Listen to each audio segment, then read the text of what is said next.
Hello everyone. Today we're going to go over Ripple and XRP doing something historic over the weekend. Crazy if you're in the housing industry. Also, two big companies coming together, actually one big company coming together with an established NFT community and coming out with a new NFT slash piece of jewelry. Yes, you heard that. You got to stick around. You got to figure out what that is. Hey everyone, this is OG Crypto and NFTs. Every day, Monday through Saturday, we come out with news on NFTs and the crypto assets. Before we jump into this, let's go hit that subscribe button. Brand new channel, just trying to get it off the ground. We want to give you the latest in NFTs and crypto assets. 5 minutes of your time to get the most latest information. Let's jump into it. I know that this has not been a big article out there in the news media. They just don't understand what's happening in crypto. Things are going and being adopted by leaps and bounds, and this is insane. Ripple, first version of Colombia's land registry, debuts on XRPL, the ledger, in historic feat. If you can imagine, most people are thinking of NFTs as cute animals with these big communities, these strong communities. Others think of it as rug pulls or scams. But this is one of the first use cases in the world that NFTs will affect our lives. Can you imagine if you looked at your title right now in your house, and not only was it minted as an NFT, it's on the ledger, meaning that I can see everything that happened with that title. I can look back at the history, and as this continually forms, maybe even permit history, everything going on with the property, it's just sitting there right there on the blockchain. This is historic, guys. I can't say it enough. And then make it as an NFT. So now that's the use case. What does that do for me and you? Well, if I sell a house, the seller and the buyer pay what's called title insurance. If this is on the blockchain and it is locked and loaded, meaning it's not manipulated or changed somewhere down the road in records and in back rooms, but it's out there, this will significantly reduce insurance on it. In fact, even to a point where insurance could be just a couple $100 or even under $100 because it's so truthful and it's so, right up front. We're not seeing that right now. If you were to sell your house, look at what you're going to pay to, your insurance for your title. Usually going to pay $1,200, $1,500, $2,000, $2,500. If I can get down to $100, it'll save everybody.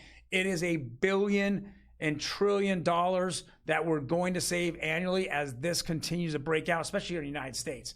But very first one started with Colombia, the country Colombia.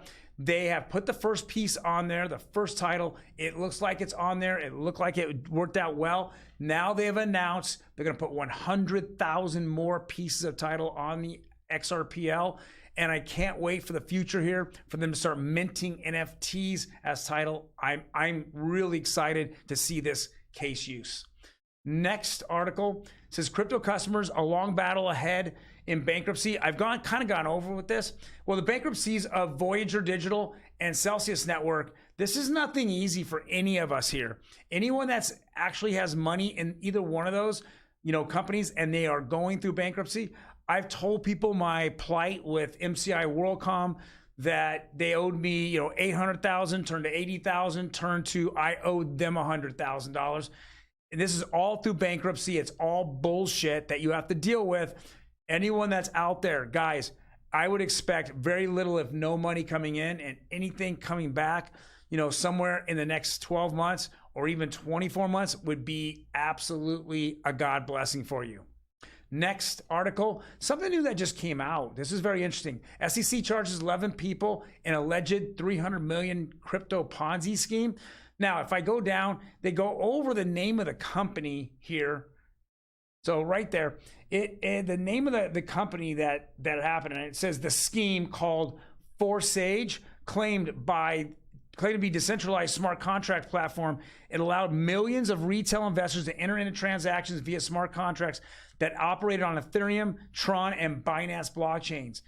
But under the hood, the SEC alleges that for more than 2 years, The setup functionalized like a standard pyramid scheme in which investors earn profits by recruiting others into the operation. Now, I'm not familiar with this. I don't know. I've heard many influencers talk about it. It just kind of came on, and it's been, something that, again, in this industry, we're seeing quite a lot of it.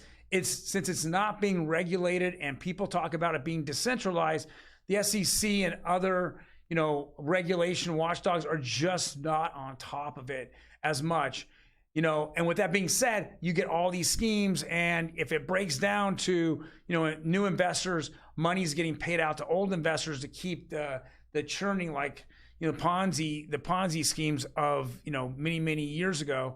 Well, this isn't good. I'm glad it's being caught up front, and hopefully, a lot of investors won't get damaged with this. Next article. James Howell. Well, actually, let's go to this. Let's go to that. Okay. Tiffany. Wow, check this out. Tiffany & Company launches NFT TIFF service to turn NFTs to wearable jewelry. So, Tiffany got together with CryptoPunks, and they came out and said that they're going to put out 250 wearable jewelry / NFTs in a collaboration with the CryptoPunks. It's going to cost 30 ETH, and I think it's going to be out in the next 24 to 48 hours. This is insane. This is crazy to see this. 30 ETH for this. So 30 ETH is about $50,000 for a Tiffany piece of jewelry. That is awesome. But I mean, this is like, no, I'm sorry, launch date is on August 5th. That's the news that just came across my desk. August 5th. So next 4 days. If I own a CryptoPunk, which I do not, I'd be all over this. This is going to be, if the CryptoPunk community is going to continue to grow, and it's all connected with Yuga Labs and the Bored Apes, this is something to really consider. I just think that every day we see something new happening in NFTs, whether it be a promotion or, some celebrity pitching it, or it's real use case out in the world. NFTs are here, and this is pretty cool to see these companies get together and make wearable jewelry. Next article, actually last article. Muse to release next album on Polygon-based NFT platform Serenade. British rock band Muse upcoming new album will be released as a limited edition NFT on Polygon-powered platform. So it's very interesting now. More and more music is being, we're cutting out the middleman. You go up, you can mint an NFT, which gives you access and rights to either portions of a song, an entire song, or access to the entire, album, CD. What are we calling it now? I mean, album's such an old term use. So, but yes, this is cool. Muse is coming out with it here pretty quickly. I'm excited about this. Snoop Dogg is sitting there on Gala Music, and he's been releasing with his artists on Gala. So now we're seeing this kind of expand a little bit more out there. I really like that the space and the music industry in this space is really kind of connecting and getting rid of all the white noise in between. Next article. Very fun article here. The quest to find 181 million in Bitcoin buried in a dump. Well, it's actually way more than that at this point. This gentleman, James Howell, let's go down on this article a little bit. We're going to look at James. James, there he is, the man, the myth, the legend, 36. He has figured out somewhere 10 years ago or so that he dumped his hard drive in the trash, and on that hard drive was 8,000 Bitcoin. And now it went through the trash company, and it got put into a landfill. And he wants to rip up 110 tons of trash over the last 10 years in this landfill to find that disc. Let's go on the next article here. So this Welshman who accidentally threw away 8,000 Bitcoin in 2003 is mounting 11 million campaign to get it back. So what he's done is, first of all, he has to get the okay from the city to do that. Well, the city doesn't want him to go rip up 110,000 tons of trash. I mean, what is the human toll on that? What is the, you're gonna pollute the environment. It's just going to be really bad. Then he's going to hire either one or two companies for about $11 million to sift through the trash to see if they can find that hard drive. So, and if they do, I think the net worth today is like, you know, I think at the time they did this is 181 million. I think it's already gone up to 240 or so.